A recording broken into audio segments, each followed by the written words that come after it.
کہ نماز کے لیے وہ وضو ضروری ہے، طہارت کے بغیر نماز جو ہے وہ قبول نہیں ہوتی۔ نبی اکرم صلی اللہ علیہ وسلم نے فرمایا کہ اللہ تعالیٰ بغیر طہارت کے نماز کو قبول نہیں فرماتے اور چوری کے مال میں سے صدقے کو قبول نہیں فرماتے۔ تو طہارت نماز کے لیے ضروری ہے، وضو شرط ہے۔ ہاں اگر وضو نہیں کر سکتا کسی مجبوری کی وجہ سے تو تیمم اور باقی جو تیمم ہے وہ جو ہے وہ کر سکتا ہے۔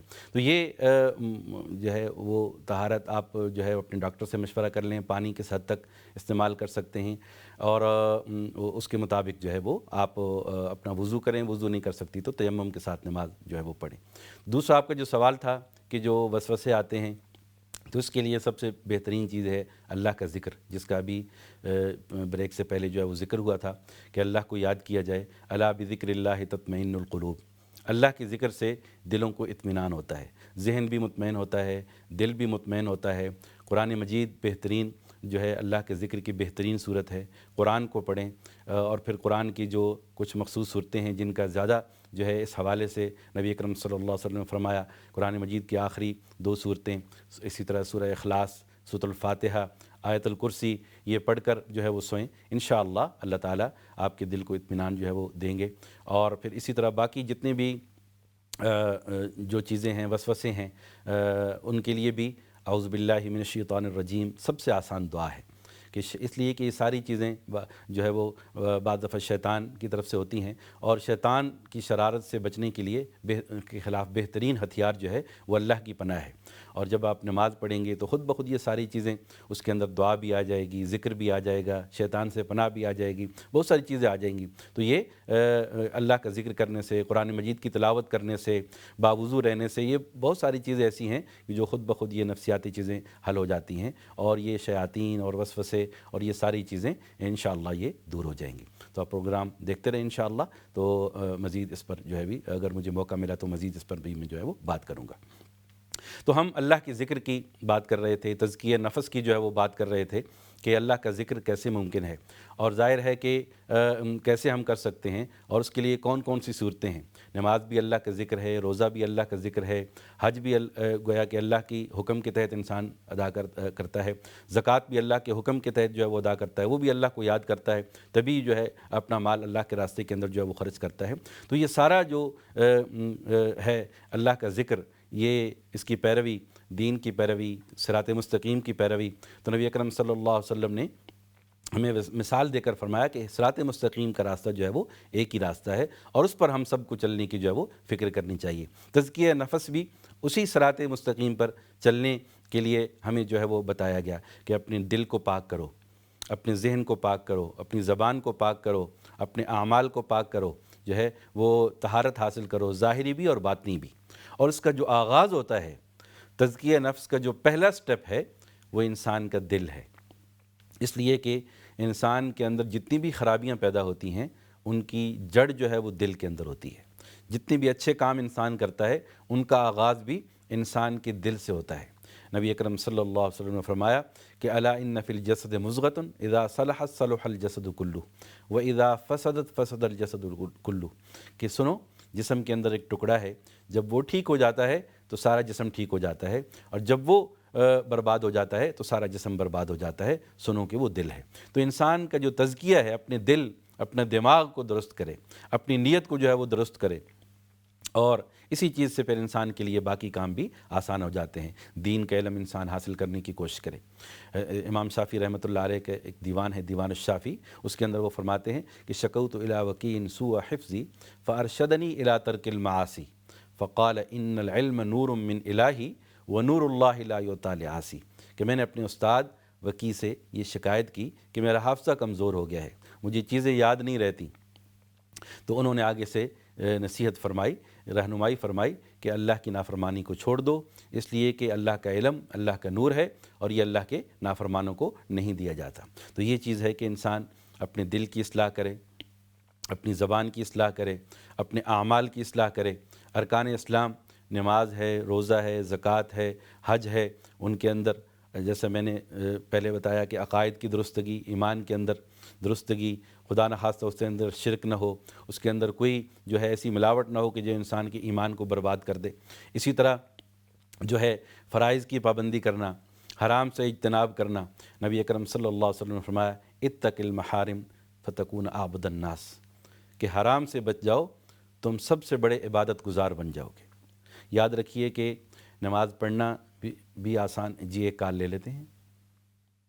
جی السلام علیکم۔ جی وعلیکم السلام ورحمۃ اللہ ہاں وبرکاتہ۔ میرا ایک سوال اور تھا کہ ایک سسٹر کا سوال تھا، وہ سن رہی ہیں اپنے گھر میں، وہ کہہ رہی تھی کہ ان کی ایک بچی ہے تو وہ پاکستان میں، وہ کہہ رہی تھی کہ میں 16 سال کی ہے تو اس کو باہر لے کے علاج کے لیے جینین ہے، اس کا سارا کام ہو گیا ہے، تو کہہ رہی تھی مجھے میری دعا بھی کرانا اس سے عالم صاحب سے، اور مجھے کوئی پڑھنے کے لیے بتانا۔ اور میرا اپنا جو مسئلہ ہے کہ میرے ساتھ محرم کوئی نہیں ہے حج پہ جانے کے لیے، تو میں کیسے حج کروں؟ پھر مجھے یہ میرا ذرا مسئلہ آج کل بعض کہتے ہیں جاؤ، بعض کہتے ہیں نہ جاؤ، تو پلیز مجھے آج ضرور یہ صحیح مجھے بتائیں، جو بھی دین کے اور قرآن و سنت سے ہو، جس میں مجھے ثواب بھی ہو نا۔ وہ ویسے عمرے کے لیے تو میں جاتی ہوں، وہ جو گروپ جاتا ہے یا میرے کوئی بچے جاتے ہیں، لیکن حج کے ٹائم پہ کوئی بھی نہیں تیار ہوتا نا۔ جی انشاءاللہ، سب سے پہلی بات تو یہ ہے کہ حج کے لیے عورت کے ساتھ محرم کا ہونا جو ہے وہ ضروری ہے، تو اگر وہ محرم موجود نہیں ہے تو انسان اس وقت تک شرعاً مکلف نہیں ہے، انتظار کرے جب تک محرم نہیں ملتا، تو اس وقت تک اس کا انتظام نہیں ہوتا، تو اس وقت تک وہ ساتھ نہیں جا سکتا، تو اس وقت تک تھوڑا انتظار کرنا چاہیے۔ یہ فقہا کی دوسری بھی رائے ہیں، لیکن جمہور فقہا کی یہی رائے ہے۔ اور میں کہتا ہوں کہ جس چیز کو انسان کا مکلف بنایا گیا ہے، جیسے میں نے بریک سے پہلے بھی کہا کہ جو ہے لا یکلف اللہ نفسا الا وسعہا، یہ دین اللہ تعالیٰ نے اس کو بڑا خوبصورت دین بنایا ہے، بڑا آسان دین بنایا ہے، ہم وہی کرنے کے مکلف ہیں جو ہم کر سکتے ہیں۔ ایک آدمی کھڑے ہو کر نماز نہیں پڑھ سکتا تو شریعت کبھی بھی اس کو زبردستی نہیں کہتی کہ وہ لازماً کھڑے ہو کر نماز پڑھے، وہ بیٹھ کر نماز پڑھ سکتا ہے۔ ایک آدمی روزے نہیں رکھ سکتا کسی بیماری کی وجہ سے، تو شریعت اس کو اجازت دیتی ہے وہ بعد میں رکھ لے، اگر بیماری پرمننٹ ہے تو اس کو جو ہے وہ فدیہ دے کر جو ہے وہ انسان روزے سے رخصت لے سکتا ہے۔ تو ہر چیز کے اندر اللہ تعالیٰ نے گنجائش رکھی ہے، تو یہی مثال حج کے اندر بھی ہے کہ جو علماء نے فقہا نے جو حج کی شرائط لکھی ہیں اور جو کنڈیشنز لکھی ہیں، جب پوری ہوں گی، انسان کے لیے سفر کا خرچ ہو، راستہ پرامن ہو، اور عورت کے لیے شرعی محرم موجود ہو، تو اس وقت تک اگر وہ ان میں سے خدا نہ خواستہ ابھی وہ کچھ نہیں ہے، مال نہیں ہے، تو وہ حج فرض نہیں ہے۔ اسی طرح باقی شرائط اگر پوری نہیں ہے تو وہ انتظار کرے، انشاءاللہ اللہ تعالیٰ کہ ہاں وہ گناہ گار نہیں ہے اگر وہ ان کی وجہ سے وہ حج کے اندر تاخیر کرتا ہے۔ تو بہرحال دعا ہے اللہ تعالیٰ آپ کے سفر حج کو آسان بنائے، اور جو مشکلات ہیں، رکاوٹیں ہیں، اللہ تعالیٰ ان کو جو ہے وہ آسان بنائے۔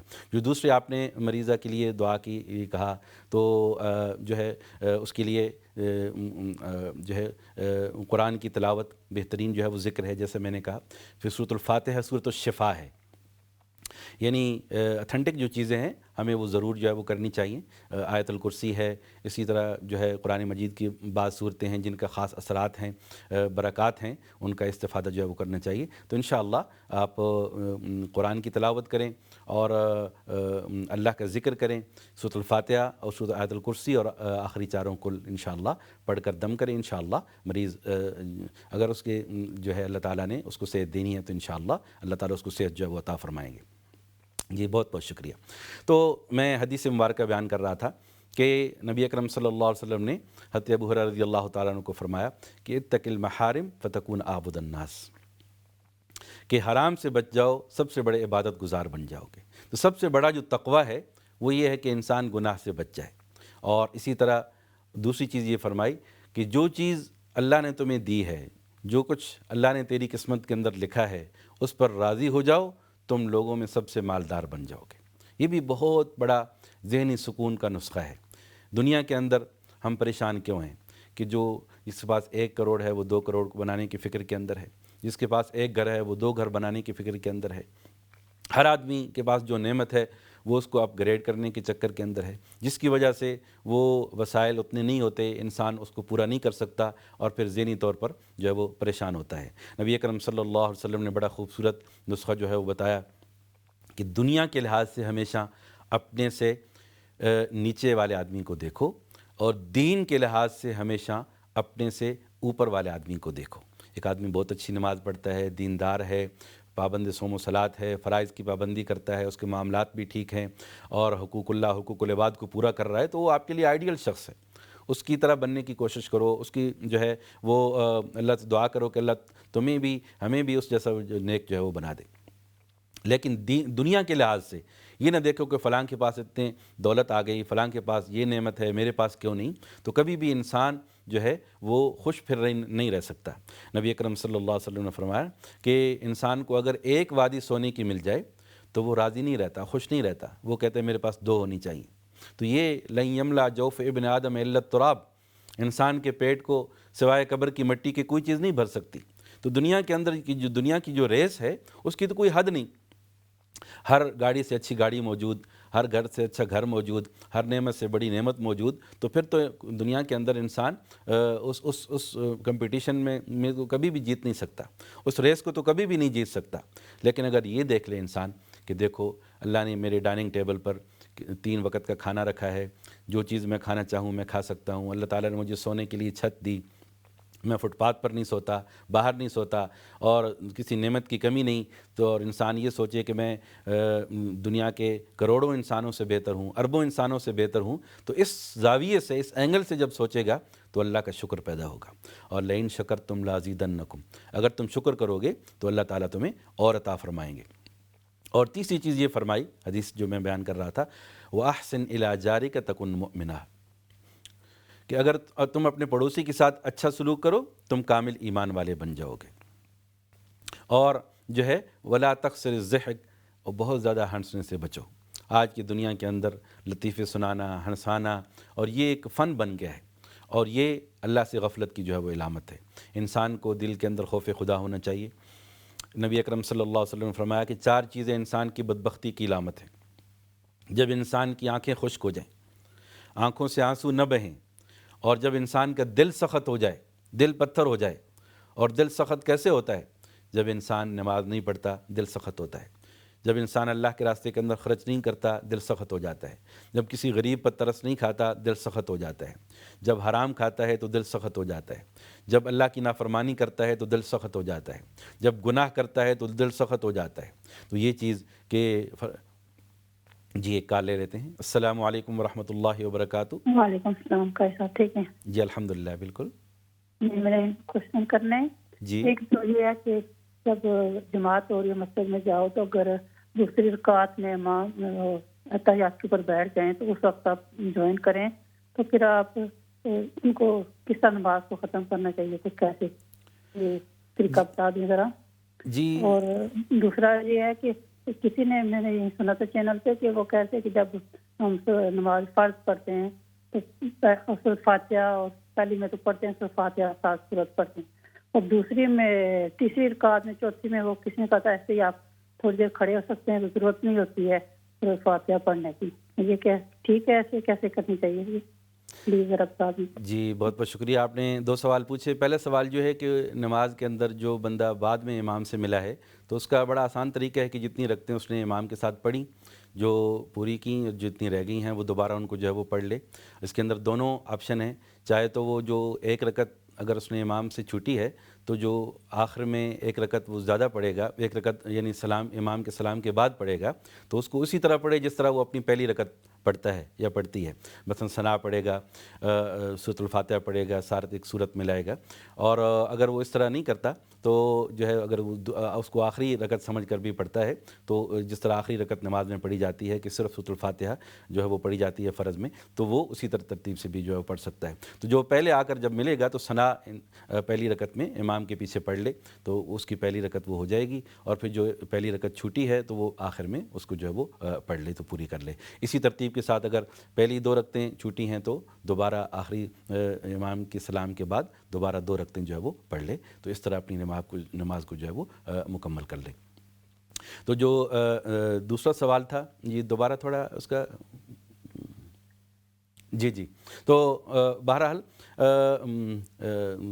پروگرام دیکھتے رہیں انشاءاللہ. میں دوبارہ کوشش کروں گا جو ہے وہ جواب دینے کی انشاءاللہ. تو رزق حلال یہ بھی تزکیہ نفس کے حوالے سے ہماری زندگی کے اندر ہمارے اعمال کے لیے جو ہے وہ ضروری ہے. جیسے حدیث مبارکہ میں نے آپ کے سامنے جو ہے وہ رکھی کہ انسان کی آنکھیں خشک ہو جائیں، انسان کا دل سخت ہو جائے، انسان کے اندر دنیا کی ہیرس آ جائے. اور یہ حرام اور دوسری چیزوں کی طرف انسان کیوں جاتا ہے کہ دنیا کا لالچ آ گیا، دنیا کی ہیرس آ گئی. اب اپنی جو دنیا کی جو اس کے تقاضے ہیں ان کو پورا کرنے کے لیے جب حلال سے وہ پورا نہیں ہوتا تو حرام کی طرف جو ہے وہ جاتا ہے۔ اور چوتھی چیز طول عمل، جس کے لیے میں نے وہ حدیث بھی بیان کی کہ نبی اکرم صلی اللہ علیہ وسلم نے 2 خط کھینچے، کہ ایک لمبا خط اور ایک چھوٹا خط، کہ لمبا خط جو ہے وہ انسان کی خواہشات ہیں، اور چھوٹی جو لکیر ہے وہ انسان کی عمر ہے۔ تو عمر کم رہ گئی، خواہشات زیادہ ہیں، تو یہ کبھی بھی جو ہے وہ پوری نہیں ہو سکتی جب تک انسان قناعت پر عمل نہ کرے۔ قناعت یہ ہے کہ جو کچھ اللہ تعالیٰ نے دے دیا ہے اس پر انسان راضی ہو جائے، اور رزق حلال جو انسان کو ملے، اور اس کے اندر پھر اللہ تعالیٰ سے برکت کی دعا بھی کرے۔ یہ برکت ایک خاص چیز ہے، بہت یعنی ایک عالی شان بلیسنگ جس کو کہتے ہیں، وہ نظر نہیں آتی لیکن وہ ہر عمل کے اندر، دنیا کے اندر، وہ دنیا کی ہر نعمت کے اندر اگر وہ ہوگی تو انشاءاللہ وہ نعمت انسان کے لیے فائدہ مند ہوگی۔ میں ایک مثال دیتا ہوں کہ مال اللہ تعالیٰ کی ایک نعمت ہے۔ اب خدا نخواستہ اگر اس نعمت کے اندر برکت نہیں ہے، مال تو آدمی کے پاس موجود ہے لیکن اس کے اندر برکت نہیں ہے، تو آپ دیکھیں گے کہ وہ مال جو ہے وہ اس کے پاس ہوگا لیکن اس کے جو ہے وہ اس کے اندر برکت نہیں ہوگی۔ ایک طرف سے آ رہا ہے، دوسری طرف سے جا رہا ہے، اور پھر جو ہے وہ انسان خرچ کرتا ہے، بہت زیادہ مال جمع کر لیا لیکن اس کے اندر جو برکت نہیں ہے۔ اسی طرح جو ہے وہ زندگی کے اندر بھی برکت کی دعا کرنی چاہیے کہ اللہ تعالیٰ ہمارے شب و روز کو بابرکت بنائے، ان کو ہم اللہ کی اطاعت میں گزاریں۔ بعض دفعہ ایک آدمی زندگی گزار رہا ہے لیکن 100 سال گزار دی لیکن اس کو زندگی کو جو ہے وہ ضائع کر دیا، زندگی کے اندر برکت نہیں تھی۔ نبی اکرم صلی اللہ علیہ وسلم سے پوچھا گیا کہ سب سے خوش نصیب انسان کون سا ہے، اچھا انسان کون سا ہے؟ فرمایا کہ من طال عمرہ وحسن عملہ، کہ وہ شخص کہ جس کی عمر لمبی ہے اور اس کے اعمال اچھے ہیں۔ تو اب گویا کہ زندگی کے اندر برکت آ گئی، ہر روز نمازوں میں اضافہ ہو رہا ہے، ہر روز اللہ کی ذکر کے اندر اضافہ ہو رہا ہے، ہر سال رمضان آتا ہے وہ روزے رکھتا ہے، اس کے روزوں میں اضافہ ہو رہا ہے، اس کی قرآن کی تلاوت کے اندر اضافہ ہو رہا ہے، وہ صدقہ و خیرات کرتا ہے تو اس کے اندر اضافہ ہو رہا ہے، ان نیکی کو اضافہ ہو رہا ہے، تو یہ زندگی میں برکت آ گئی۔ تو ہمیں اللہ تعالیٰ سے یہ دعا کرنی چاہیے کہ اللہ جو بھی تو چیز ہمیں عطا کر، اس کے اندر ہمیں اے اللہ تو برکت عطا فرما۔ اے اللہ اگر تو نے روزی دی ہے اس کے اندر برکت عطا فرما۔ اے اللہ تو نے زندگی دی ہے اس کے اندر برکت عطا فرما۔ اے اللہ اگر تو نے اولاد دی ہے اس کے اندر برکت عطا فرما۔ یہ بھی اللہ تعالیٰ کی بہت بڑی نعمت ہے۔ بعض دفعہ انسان کی اولاد ہوتی ہے لیکن وہ والدین کو پریشان کرتی ہے، والدین کا منہ کالا کر دیتی ہے، اور والدین بعض دفعہ خدا نخواستہ یہ کہتے ہیں کہ کاش یہ پیدا ہی نہ ہوا ہوتا۔ تو جب بھی انسان دعا کرے، اولاد کی دعا کر رہا ہے، تو یہ دعا کرے کہ اللہ تو نیک صالح اولاد عطا فرما۔ قرآن مجید کے اندر انبیاء علیہ السلام کی دعائیں ہیں، اس کے اندر ہمیں یہی چیز ملتی ہے کہ جب بھی انہوں نے اولاد مانگی تو نیک اور صالح اولاد کی جو ہے وہ دعا کی۔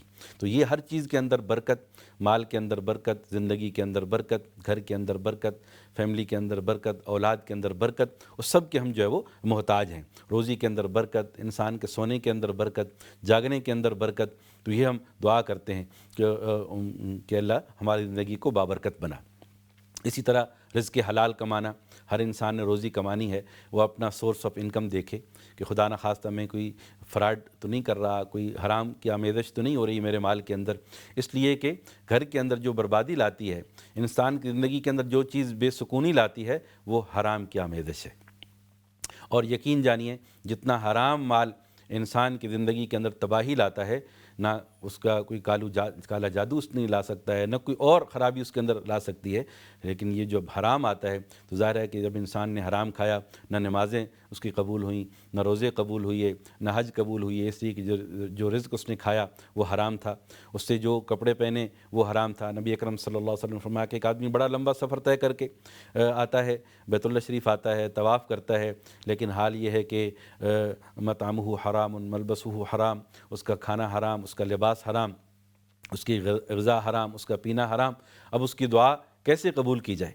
وہ آ کر کہتا ہے لبیک لبیک، لیکن ایک فرشتہ کہتا ہے لا لبیک ولا سعدیک، کہ کوئی حاضری قبول نہیں ہے۔ تو یہ بنیادی چیز ہے جو ہمارے اندر ہونی چاہیے کہ ہمارا جو سورس آف انکم ہے، ہماری جو روزی ہے وہ حلال ہونی چاہیے، اور پھر مسنون زندگی، صبر اور شکر والی زندگی، اور اللہ کے راستے کے اندر خرچ کرنے والی زندگی، صدقہ و خیرات والی زندگی، صلہ رحمی والی زندگی، کہ نبی اکرم صلی اللہ علیہ وسلم نے فرمایا کہ جو بندہ یہ چاہتا ہے کہ اس کی روزی کے اندر برکت ہو، اس کی عمر کے اندر برکت ہو، روزی کے اندر اضافہ ہو، تو اس کو چاہیے کہ صلہ رحمی کریں۔ اسی طرح جو ہے وہ امام حسن بصری رحمۃ اللہ علیہ سے منسوب قول ہے، حسنوا اموالکم بالزکوٰۃ، اپنے مالوں کو زکوٰۃ کے ساتھ پاک کرو، وداؤوا مرضاکم بالصدقہ، اپنے مریضوں کا علاج صدقے کے ذریعے کرو، واستقبلوا امواج البلاء بالدعاء، اور اپنی مصیبتوں اور پریشانیوں کا علاج کا استقبال دعا کے ذریعے کرو، ان کا مقابلہ دعا کے ذریعے کرو، توبہ استغفار۔